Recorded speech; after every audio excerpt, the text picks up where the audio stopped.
Welcome to the Smart Publishing Impact Series, where we show you how to turn your expertise into a book that actually drives results. I'm Jonathan Lautermilch, CEO of Smart Publishing. And I'm Renée Lautermilch, Chief Editor of Smart Publishing. This is the podcast for business owners, coaches, and professionals who don't just want to be authors. They want to use a book to build authority, attract clients, and create real opportunities. Each week, we break down what actually works when it comes to writing, publishing, and leveraging a book the right way. Sometimes it's just us pulling back the curtain on our process. Other times we're joined by authors, industry experts, sharing how they've used a book to grow their business. If you've ever thought about writing a book, or you already have one and want it to do more for you, you're in the right place. Let's get into it.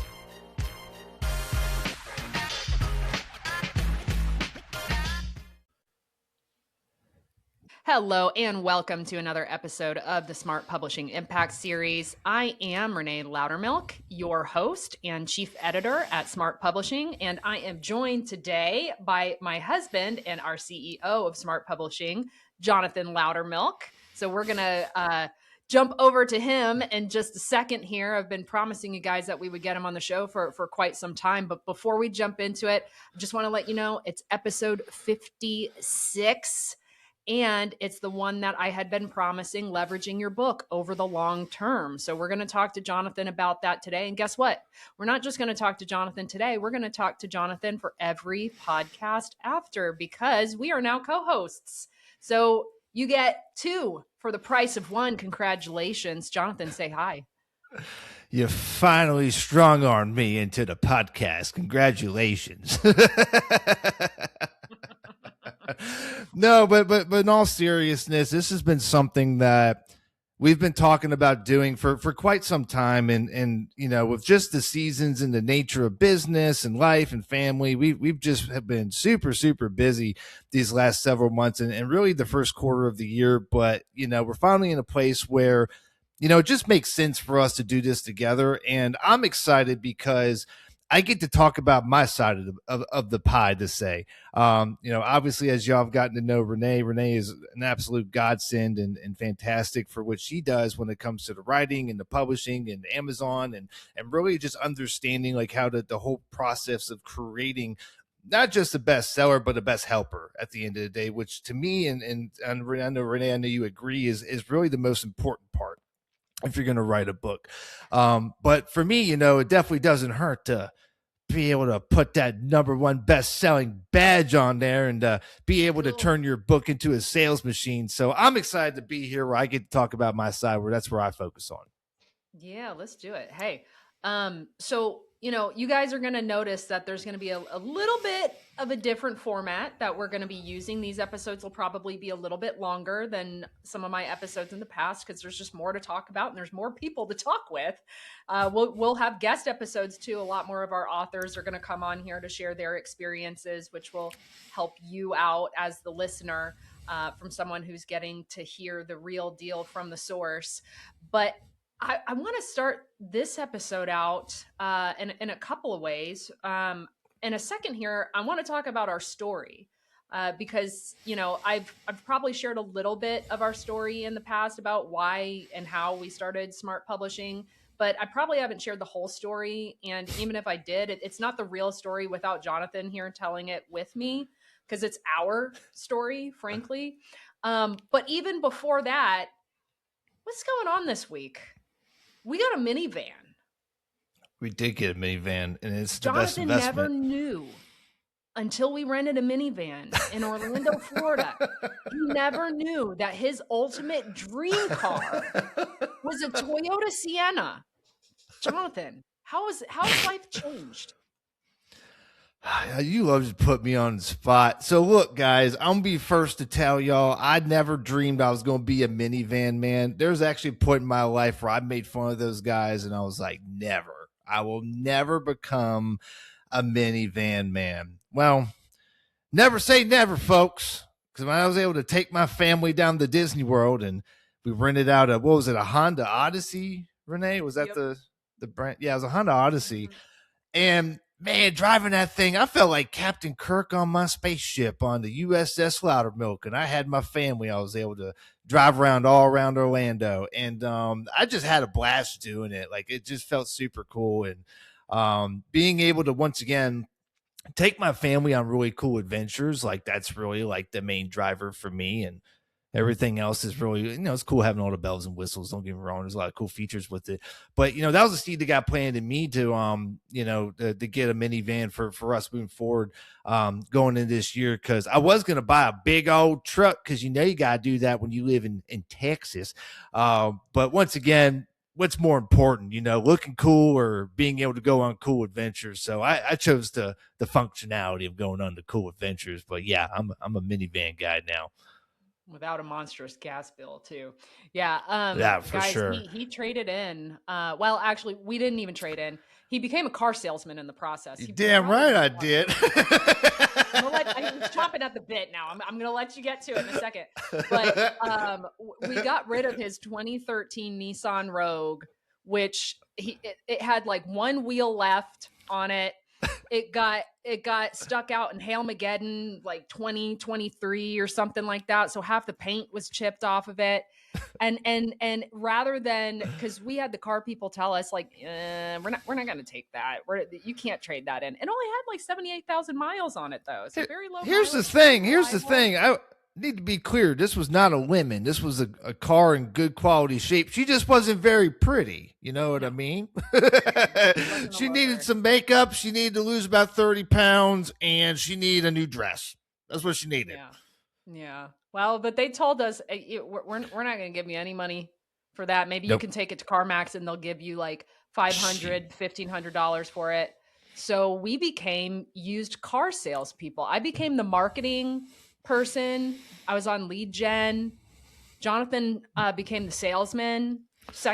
He calls it a presentation too. It was a presentation. I don't know if you call it a prezo in car sales.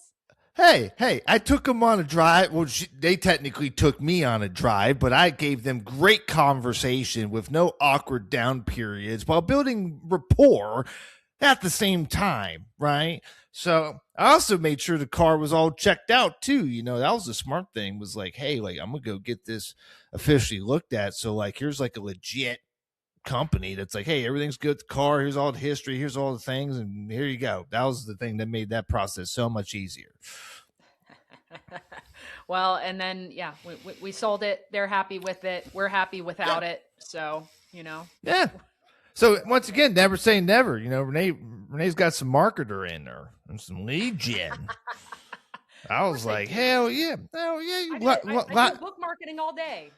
I was like, line them up for daddy. Just line them up. Someone's going to buy. So now we're no longer doing publishing. We're just going to buy and resell used cars. Just buy and sell cars now.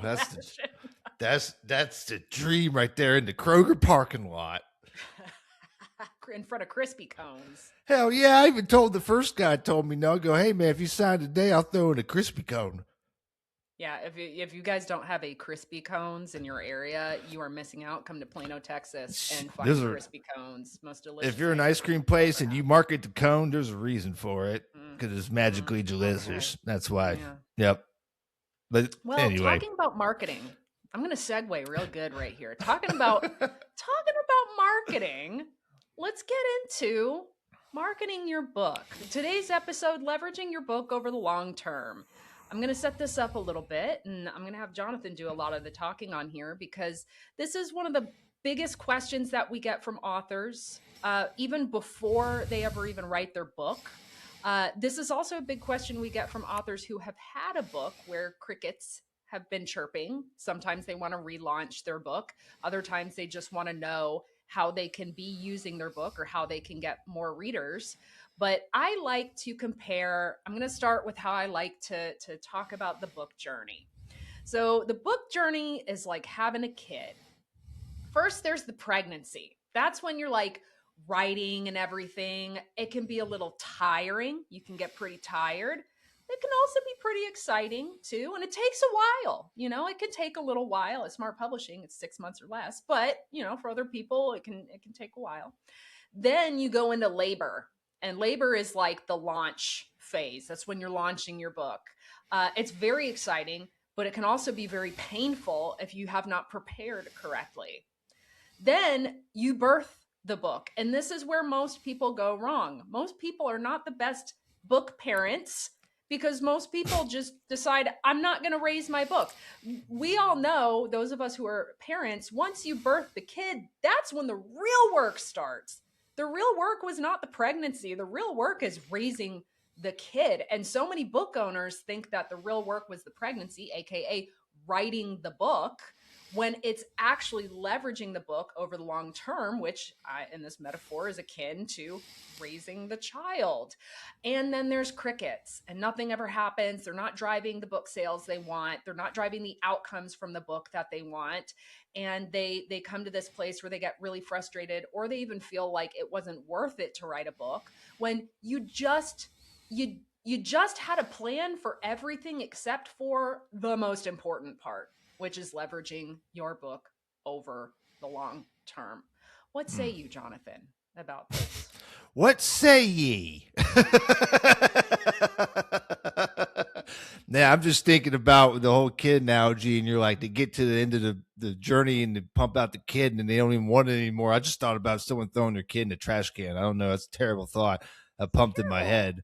But that's you teed it up with the anyway. You got me all types of messed up. Look, here's where I start with people. Here's where I start.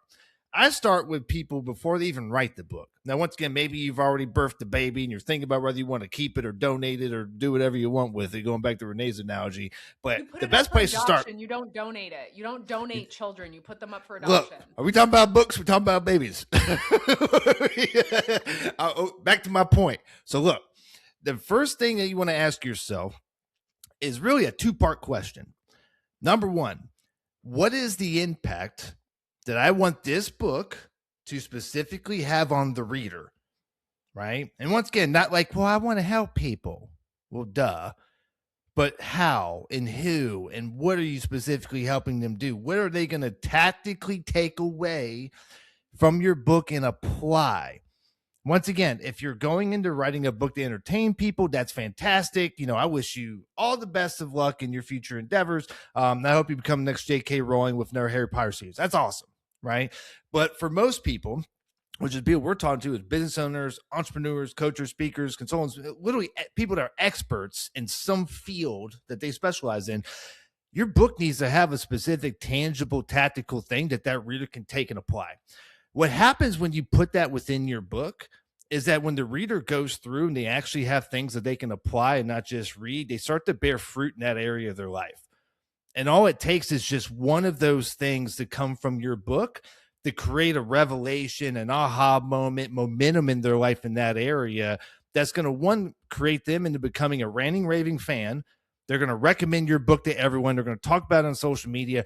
But the other thing that's really important that happens is if someone goes, hey, if I got this amount of value from the book, what would I get if I actually hired this person, this company, or took the next step, right? And once again, maybe that's a community, maybe that's a course, maybe that's consulting. You know, once again, it's all based on your business and what you actually offer at the end of the day. But that's where it really begins of like designing that book. And that's why we call it a best helper, right? That's really where it starts. Because at the end of the day, if your book sucks, and I'll just say the quiet part out loud, but it's got a number one best-selling sticker on there. Yeah, the best-selling sticker will get in their hand, but it won't bear fruit. It won't matter at the end of the day. So that's why I always start with the reader. Now, the second part of that question is really friggin' important too. What is the impact that you want this book to have on you specifically? A lot of people come to us and go, well, I want to be able to speak on stages.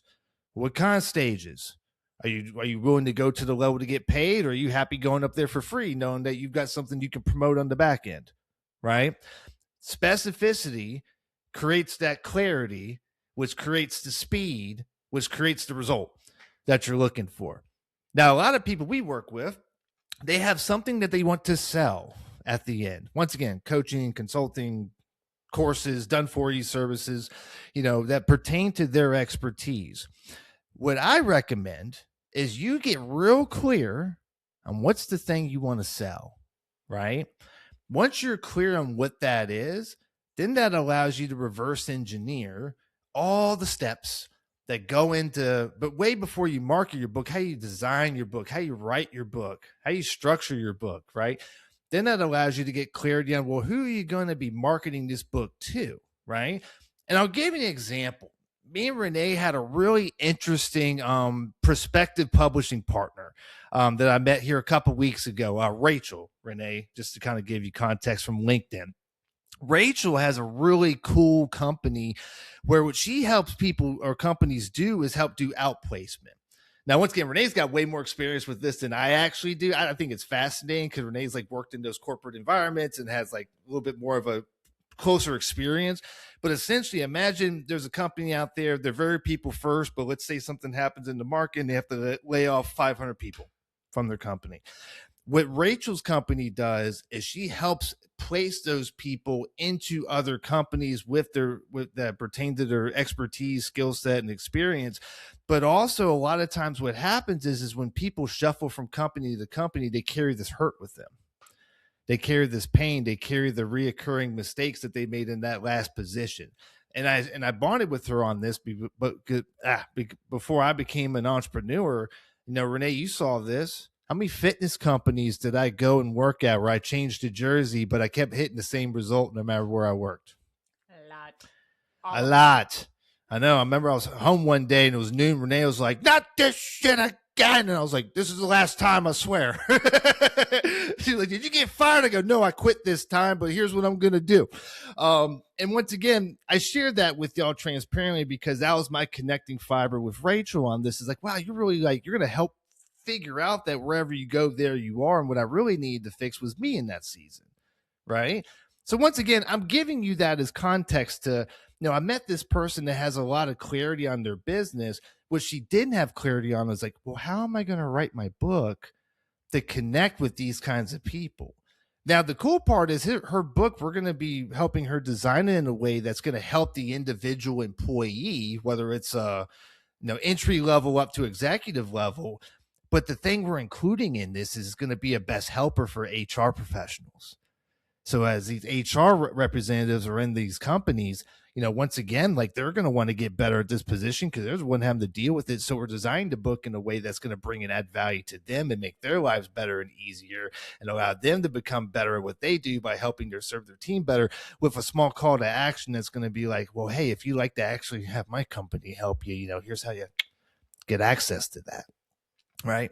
And that was actually Renee that came up with that idea. Funny enough, she comes up with some of the pretty good business ideas as well as we're going through this. But I share that with y'all because of the clarity of the business. And once again, as you know, that it allows you to reverse engineer all the steps you go through that. So now the marketing plan is going to be including HR, leaders as we go out there.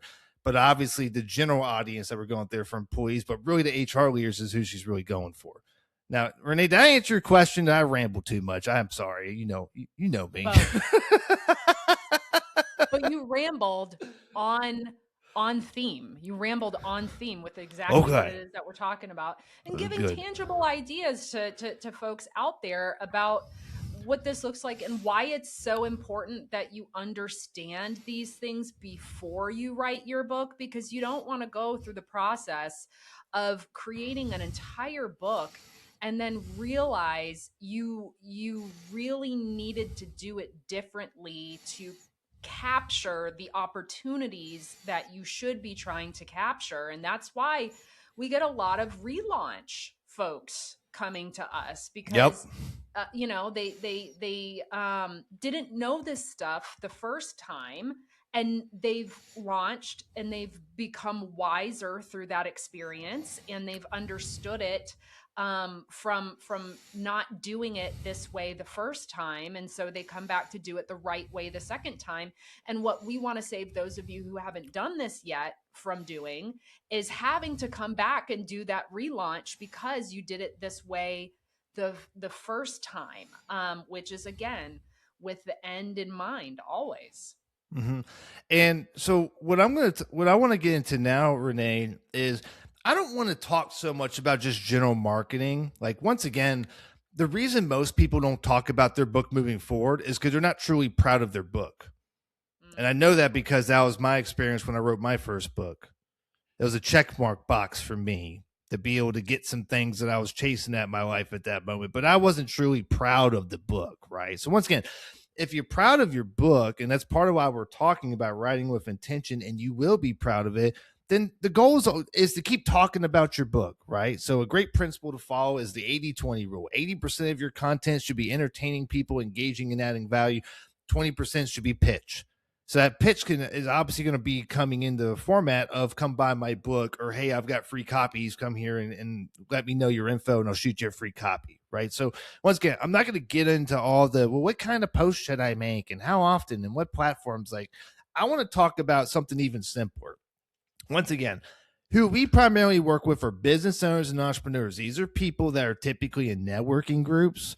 These are people that are typically in masterminds. These are people that are typically in more entrepreneur type communities. They have their own communities. They're in BNIs. They're in all these different things, right? One of the simplest things you can do is literally buy author copies of your own book for dirt cheap. I'm talking like $6 a pop, maybe $7, right? For paperback version. Paperback cheaper for paperback. $2. Is it cheaper? $2. Oh, damn, you got talking about hardcover. That's hardcover. Shoo, you got that $350? $250 a book. Okay. My book, so what's my book is $2.30. $2.30. Look at that. We're bargain shopping. Anyway, don't derail my train of thought. We're going to order a bunch of copies of your book. Once again, maybe you order 50 at a time, 100, whatever. Keep a box of them. And whenever you go to a networking meeting, bring a bunch of copies with you, right? Now, once again, don't go in there and be like, I signed these. Like, that's going to be kind of douchey at the end of the day. If someone asks you to sign it, great, sign it. But these are the ultimate business card. Like, literally, like on my desk, I've got like 4 business cards from this new networking group I joined. I'm literally going tomorrow. I'm going to bring free copies of our book, The 1 Hour Author, and just give them to people, right? Now, once again, business cards, most of these get thrown away. I'm only keeping these because I'm actually like trying to build relationships with these people as we go through this, right? But I'm not planning on keeping a bunch of business cards. Like, it's just no one keeps them. They always end up in the trash. But when they get my book, or our book, Renée technically wrote it, I had some influence in it. That book, whether they read it or not, is going to not end up in the trash can. It's going to end up on their coffee table. It's going to end up on their bookshelf. Oh, cross your fingers. I swear to God, if I found someone through one of our books, I'd lose it. Anyway, Renee, I'm trying to focus here. Stop distracting me.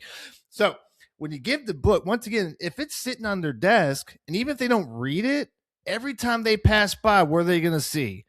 1 Hour Author, Renée Lautermilch, which we should probably put my name on there too, but that's a sidebar conversation. Anyway, but the whole point is I'm gonna have that free rent space in their head every single time. And now if they're following me on social media and I'm talking about my life and I'm talking about publishing books and all these things, now over time I'm building unconscious influence with them through just planting the seed of a book that cost me literally $3, right? Now, once again, the goal is to get them to like want to read the book and do the thing. That's part of why showing up consistently is important. It's also why how you design the book is important, because as they read the book, there should be call to actions and ways to generate interest and generate a lead from that product, which once again, we should probably do a whole new episode just on that, Renée, for that regard. But, I'd bring books to those networking events. And I'll tell you this, I'm willing to guarantee you would make some sales, even if you're a terrible salesman at the end of the day, because what you're really doing is using one of my favorite biblical principles is sowing and reaping. You will never not get a return when you sow in the right soil at the right place with the right people, right? If you do that, and the book is one of the best ways you could ever do that, I promise you will get a return that you did not expect on that in a good way. That's the first thing. The second thing is you don't even need to be in a room with them. You could just put a post online, or let's say, online mastermind, you're talking to someone, offer to give them a copy of your book. All you need is their shipping address, and then you plug it into Amazon on the back end. Cost you, was it $2.30 plus some shipping, right? As you go through that based on where they live, for rounded $5 to $7. Get them a copy of your book. Once again, I just planted a seed with someone who lives all the way across the country. at the end of the day. And that's something that you just treat that as part of your marketing budget, and you're just being intentional with who you're giving your book to. You should be giving your book to people that you want to do business with. Like, so don't just give your book to some rando that's not an ideal fit for you for what you're looking for. But if you find someone that's a good fit, why not send them a copy of a book? Why not follow up and send them a handwritten letter saying, thank you, I appreciate you, I look forward to building a relationship with you? Shoot, you could go even better than that and send them a personalized gift if you've done some social sniping and paid attention to, like, what are some of the things they like to do, and then send them a gift. Once again, the goal is to have you stand out. And one of the ways to stand out is to be a giver, not a taker. Absolutely.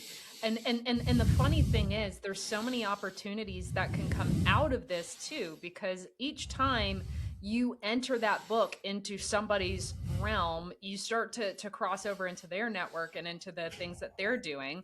And unbeknownst to you, some of those books that you sent out to people who are, let's just say a few of them are podcast hosts. They check out your book. Now they want to have you on the show to talk more about it. And now you're being broadcast out to their entire network of people. Maybe a couple of them are people who run groups where they actually want to have you come out and speak to their people. Now you're in that person's network. You're going into this opportunity, and it's all starting from, just as Jonathan said, you're planting seeds. Every one of these books that you are sowing and reaping is about what we literally did yesterday. We we put soil in our garden bed out back. Oh, yeah, we and did. Then planted vegetable, and we planted vegetable and fruit and flower seeds, and then we watered them. Those seeds are the books.